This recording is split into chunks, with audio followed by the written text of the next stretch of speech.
والدین کے حقوق کا معاملہ جتنا اہم، جتنا نازک، اتنی ہی لاپرواہی برتی جا رہی ہے۔ جتنے اس کے معاملے میں احکام سخت ہیں، ہم ان کو اتنا ہی بالکل لائٹلی لے رہے ہیں۔ حالانکہ اس معاملے میں انتہائی سمجھداری کے ساتھ چلنے کی ضرورت ہے کہ کتنے سخت احکام ہیں اللہ جل جلالہ کی طرف سے والدین کے ساتھ حسن سلوک کے حوالے سے۔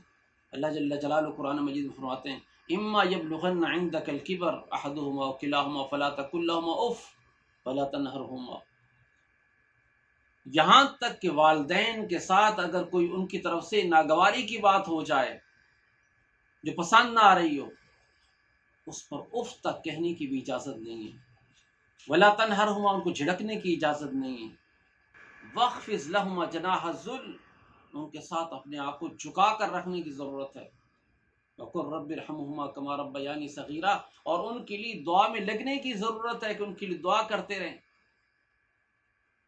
لیکن ہمارا معاملہ بالکل برعکس ہے، ہماری زبان جو ملازم کے ساتھ بھی جیسے نہیں چلتی، ہم والدین کو، والد کو، والدہ کو اس حساب سے اس زبان کے ساتھ ہم ڈانٹ دیتے ہیں۔ ہم ایسا محسوس کراتے ہیں کہ جیسے کہ ہم لوگ انتہائی سمجھدار لوگ ہیں اور وہ انتہائی بدھو قسم کے لوگ ہیں، حالانکہ ایسا نہیں ہے۔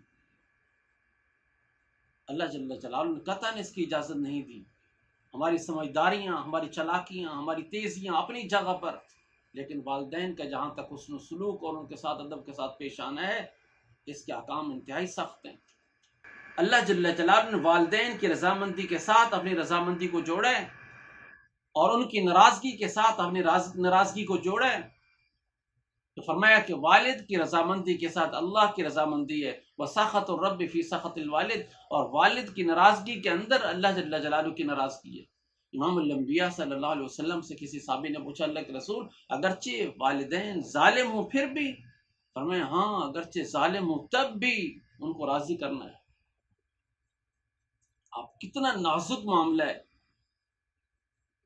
کہ جبریل امین علیہ السلام جیسا فرشتہ، وہی لانے والا فرشتہ، اس امت کا خیر خواہ فرشتہ، اس شخص کے لیے بد دعا کر رہا ہو، امام الانبیاء صلی اللہ علیہ وسلم آمین فرما رہے ہوں۔ آپ علیہ السلام کی دوسری روایت میں تو یہ ہے کہ مجھے حکم دیا گیا کہ میں آمین کہوں، آپ علیہ السلام کو حکم دیا جا رہا ہو کہ اس بد دعا پر آمین کہیں، تو نازک معاملہ ہے یا نہیں ہے؟ کتنا نازک معاملہ ہے، لیکن ہم کتنی لاپرواہی برت رہے ہیں۔ حضرت کعب بن عجرہ رضی اللہ تعالیٰ فرماتے ہیں امام الانبیاء صلی اللہ علیہ وسلم نے فرمایا احضر المنبر، ممبر کے قریب آ جاؤ، فحضرنا، ہم ممبر کے قریب آ گئے۔ آپ علیہ السلام نے سیڑھی پر چڑھنا شروع کیا، فلما ارتقى درجة قال آمین، فلما ارتقى الثانية قال آمین، فلما ارتقى الدرجة الثالثة قال آمین۔ آپ علیہ السلام نے پہلی سیڑھی پر قدم رکھا، آمین فرمایا، دوسری پر قدم رکھا تو آمین فرمایا، تیسری سیڑھی پر قدم رکھا تو آمین فرمایا۔ حضرت کعب بن عجرہ فرماتے ہیں کہ ہم نے پوچھا اللہ کے رسول سمعنا منک اليوم شیئا ما كنا نسمع، آج ہم نے آپ علیہ السلام آپ سے وہ سنا ہے جو پہلے نہیں سنا کرتے تھے۔ فرمایا کہ میرے پاس جبریل امین علیہ السلام تشریف لائے اور آ کر یہ کہا بعد من ادرک رمضان فلم یغفر له، یہ فرمایا کہ جس نے رمضان کو پایا اور اس کی بخشش نہ ہوئی وہ ہلاک ہو جائے۔ دوسری بد دعا فرمائی بعد من ذکرت عنده فلم یصلی علیک، جس شخص کے سامنے آپ کا تذکرہ ہو اور آپ کی ذات پر درود شریف نہ پڑے وہ شخص بھی ہلاک ہو جائے۔ آپ علیہ السلام فرماتے ہیں قل تو آمین، تو میں نے آمین کہا۔ تیسرا فرمایا من ادرک ابویہ الکبر او احدہما فلم یدخلہ الجنہ، کہ جس نے اپنے والدین کو بڑھاپے کی حالت میں پایا یا ایک کو بڑھاپے کی حالت میں پایا اور ان کی خدمت کر کے جنت میں داخل اپنے آپ کو نہ کروا سکا، فرمایا وہ شخص ہلاک ہو جائے۔ جبریل امین علیہ السلام نے یہ بد دعا فرمائی اور مجھے حکم دیا گیا کہ آپ آمین کہیں، قل تو آمین، میں نے آمین کہا۔ بھائیوں گزارے یہ ہے والدین کے ساتھ حسن سلوک کرنا انتہائی ضروری ہے۔ یہ بات تو مشہور ہے نا جی کہ 7 بیٹوں کو اکیلا والد پال لیتا ہے، لیکن 7 بیٹے مل کر ایک والد کو نہیں پال سکتے۔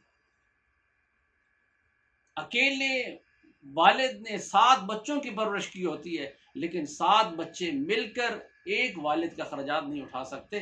کیسی بات ہے! اس وجہ سے میرے بھائیوں، والدین کی خدمت کرنا انتہائی برکت کا ذریعہ ہے، انتہائی رحمت کا ذریعہ ہے، گھر میں خیریں لانے کا ذریعہ ہے۔ بس اوقات انسان سوچ رہا ہوتا ہے کہ میرے پاس والدین ہیں، میرے پاس والدین رہتے ہیں، ان کے خرچے ہیں، ان کی دوائی ہے، کھانے پینے کے اخراجات ہیں، دوسرے بھائیوں کے پاس کچھ نہیں ہے، وہ ان کے اوپر کوئی لوڈ نہیں ہے، اور بیوی وہ بھی خامند کے کان بھر رہی ہوتی ہے تاکہ یہ والد صاحب کے ساتھ ایسا برتاؤ کریں تاکہ اس کے برتاؤ کے ساتھ وہ یہاں سے چلی جائیں، مجھے کھانا نہ پکانا پڑے۔ وہ بھی یہ سمجھ رہی ہوتی کہ والدین کے اس کے پاس رہنے کی وجہ سے کافی سارے اس کے اخراجات ان پر ہو جاتے ہیں جو کہ ہم پر ہو جائیں گے تو زیادہ اچھا ہو جائے گا، حالانکہ ایسا نہیں ہے۔ والدین کے اوپر خرچ ہونے والا پیسہ اللہ کئی گنا بڑھا کر واپس کر رہے ہوتے ہیں۔ شیخ الحدیث مولانا زکریا کاندھلوی رحمۃ اللہ علیہ نے اپنی کتاب میں ایک واقعہ نقل کیا کہ ایک شخص کے 4 بیٹے تھے، وہ بیمار ہو گیا۔ ایک بیٹے نے اپنے باقی بھائیوں سے کہا کہ میرے ساتھ ایک معاملہ طے کرو، یا تو یہ ہے کہ تم تینوں بھائی والد کی خدمت کر لو اور میں جتنی والد صاحب کے فوت ہونے کے بعد وراثت ہوگی وہ ساری میں اکیلا لے لوں گا، یا یہ ہے کہ میں اکیلا والد صاحب کی خدمت کروں گا اور میں اپنا حصہ نہیں لوں گا، میرا حصہ سارا کا سارا تم لوگ آپس میں تقسیم کر لیں۔ انہوں نے یہ کہا کہ یہ تو بہت اچھی بات ہے کہ والد صاحب کی خدمت بھی یہ کرے اور حصہ بھی اس کا ہم لے لیں، اس سے بڑھ کر اور کیا سعادت کی بات ہو سکتی ہے۔ اس نوجوان نے اپنے والد صاحب کی خدمت کو شروع کر دیا، ان کی دوائی کرتا، ان کی خدمت کرتا، باقی جو ضروریات تھی ان کو پورا کرتا۔ کچھ عرصے بعد والد صاحب کا انتقال ہو گیا، حسب معاہدہ جیسے معاملہ طے تھا، جو وراثت میں جتنا تھا وہ 3 بھائیوں میں تقسیم ہو گیا، اس نے کچھ نہیں لیا۔ ایک دن رات کو سویا تو خواب دیکھتا ہے کہ خواب میں اس کو کہہ رہا ہے کہ فلاں جگہ پر 100 اشرفیاں رکھی ہیں، جا کر لے لو۔ اس نے پوچھا کیا وہ 100 اشرفیوں کے اندر برکت ہے؟ تو خواب میں اس شخص نے بتایا کہ نہیں، وہاں پر برکت نہیں۔ اس نے صبح اپنی بیوی کو بتایا، بیوی نے فوراً کہا کہ ماشاءاللہ یہ تو بہت ضروری چیز ہے، فوراً لے لینا چاہیے۔ سید عمر بن خطاب رضی اللہ عنہ کے بارے میں غالباً آتا ہے، وہ فرمایا کرتے تھے جب گھر میں فیصلے بیویوں کے چلنے لگ جائے نا جی، تم بات کو چاہیے کہ زمین کے اوپر رہنے کے بجائے نیچے چلا جاؤ۔ لیکن باہر وہ سمجھدار تھا، اس نے سنا ضرور، لیکن یہ ہے کہ فیصلہ اس نے خود کیا، اس نے کہا کہ نہیں، کیونکہ برکت نہیں ہے اس وجہ سے میں نہیں چاہوں۔ اگلے دن پھر خواب آیا، خواب میں اس کو کہا جا رہا ہے، وہ شخص کہتا ہے کہ 10 اشرفیاں رکھی ہیں فلاں جگہ پر لے لو۔ صبح پھر اپنی بیوی سے آ کر مشورہ کیا، اس کو بتایا، اس نے کہا کہ جا کر کل 100 تھی آج 10 رہے، کم از کم 10 تو لے آؤ۔ اس نے کہا نہیں، میں نے پوچھا ہے برکت ہے، انہوں نے کہا برکت نہیں، اس وجہ سے نہیں لینی۔ وہ بھی منہ بنا کر بیٹھ گئے۔ تیسرے دن پھر خواب آیا، خواب میں اس کو کہا جا رہا ہے کہ فلاں جگہ پر 1 اشرفی رکھی ہوئی، جا کر لے لو۔ اس نے پوچھا برکت ہے؟ ہم کہا ہاں برکت۔ صبح اٹھا، بیوی کو خواب سنایا، وہ ایسے ہی پہلے منہ بنا ہوا، اس نے کہا مجھے نہیں پتا، تمہاری مرضی ہے، 100 تھے اس کو نہیں لیے، 10 تھے وہ نہیں اٹھائیں، آج 1 کہہ رہا ہے کہ 1 ہے تو وہ اس کے بارے میں مجھ سے مشورہ کر رہا ہے کہ میں اٹھا کر لاتا ہوں کیونکہ 1 رہ گئی، تم جانو تمہارا کام جانو، مجھ سے نہ مشورہ کرو۔ بہرحال وہ گیا، وہاں سے اشرفی نکالی، راستے میں آتے ہوئے ایک مچھلی بیچنے والا مچھلی بیچ رہا تھا، اس نے کہا چلو 1 دینار ہے اس کی مچھلی لیتے ہیں۔ اس نے مچھلی خریدی، گھر لایا، مچھلی کو بنایا، چھیلا وغیرہ، اندر سے جب چیرا اس کے اندر سے 2 ہیرے نکلے۔ جب 2 ہیرے نکلے، اس نے 1 ہیرا لے جا کر جوہری سے اس کا ریٹ لگوایا کہ یار یہ میں بیچنا چاہتا ہوں، تو اس کی قیمت مجھے دے۔ اس نے یہ کہا کہ یہ ہیرا اتنا قیمتی ہے کہ اس کی قیمت بادشاہ دے سکتا ہے، مجھ جیسا جوہری نہیں دے سکتا۔ بادشاہ کے پاس چلا گیا، اس کو جا کر ہیرا دکھایا، وہ ہیرا بہت قیمتی تھا۔ وہ سرا نے کہا کہ بادشاہ سلامت، یہ تو بہت قیمتی ہے۔ اس کو بہرحال کافی بڑی مالیت دے کر انہوں نے خرید لیا، وہ واپس لے کر آ گیا۔ وزیروں نے بادشاہ کو کہا کہ بادشاہ سلامت، یہ ہیرا جہاں پر ہوتا ہے نا اکیلا نہیں ہوتا، وہ 2 اکٹھے ہوتے ہیں، اس سے دوسرا بھی منگوایا جائے۔ اب اس سے دوسرے کے بارے میں بات کی کہ دوسرا ہیرا چاہیے، ان کا بالکل میرے پاس موجود ہے. پہلے کیونکہ میری ضرورت تھی تم نے قیمت لگائی، اب تمہاری ضرورت ہے، اس وجہ سے جو میں چاہوں گا وہ ریٹ لگے.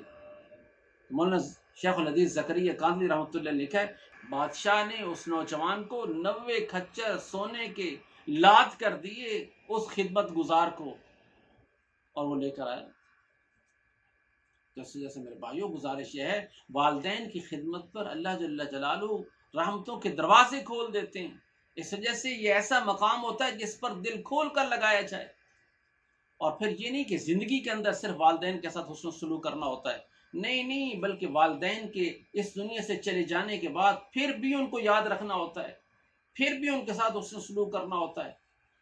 امام الانبیاء صلی اللہ علیہ وسلم نے فرمایا ان ابر البر صلۃ الولد اہل ود اخیہ، کہ سب سے اچھا حسن سلوک کرنے والا وہ شخص ہے کہ جو اپنے والد کے ساتھ محبت کرنے والوں کے ساتھ صلہ رحمی کرے. اس وجہ سے والد کے تعلق والوں کے ساتھ، محبت کرنے والوں کے ساتھ، ان کے دوستوں کے ساتھ حسن سلوک کرنا، یہ والد کے ساتھ حسن سلوک کرنا. امام الانبیاء صلی اللہ علیہ وسلم نے فرمایا من احب ان یصل اباہ فی قبرہ، جو شخص یہ چاہتا ہو کہ اپنے والد کے ساتھ اس کی قبر کے اندر صلہ رحمی کرے، وہ قبر میں پہنچ گیا اور یہ اس کے ساتھ صلہ رحمی کرنا چاہے، آپ علیہ السلام نے فرمایا فل یسل اخوان ابی، اس کو چاہیے کہ اپنے والد کے بھائیوں کے ساتھ حسن سلوک کرے، یعنی اپنے چچوں کے ساتھ اچھائی کے ساتھ پیش آئے. آج کل تو زمانے میں چچوں کے ساتھ ساری زندگی بس کورٹ کچہریوں میں گزر جاتی ہے، ان کے خلاف عدالت میں، وراثت کے چکروں میں، وراثت کے لینے دینے میں، بس اسی چکر میں یہ سارے کی ساری زندگی گزر جاتی ہے. حسن سلوک کرنا تو بڑی دور کی بات ہے. ایک اور بات، بس اوقات ایسے ہوتا ہے کہ ایک شخص زندگی میں نافرمان ہوتا ہے، اس سے انسان ہونے کے ناطے کمی کوتاہی رہ جاتی ہے، کمی کوتاہیاں رہ گئیں. اب اس کو خیال آیا جب نعمت چلی جاتی ہے نا، تو نعمت کے جانے کے بعد انسان کو ہوش آتا ہے کاش میں یہ کر لیتا، کاش میں یہ کر لیتا، کاش میں یہ کر لیتا، میں والد صاحب کے ساتھ اس طرح نہ بولتا، والد صاحب نے یہ کہا تھا میں ان کے لیے یہ کر لیتا، والد صاحب کو کپڑے لے کر دے دیتا، ایسی جوتی لے کر دے دیتا، اچھی دوائی لے دیتا، اچھے اسپتال میں داخل کرا. بعد میں کتنی سوچیں آتی ہیں، لیکن وقت گزر چکا ہوتا ہے.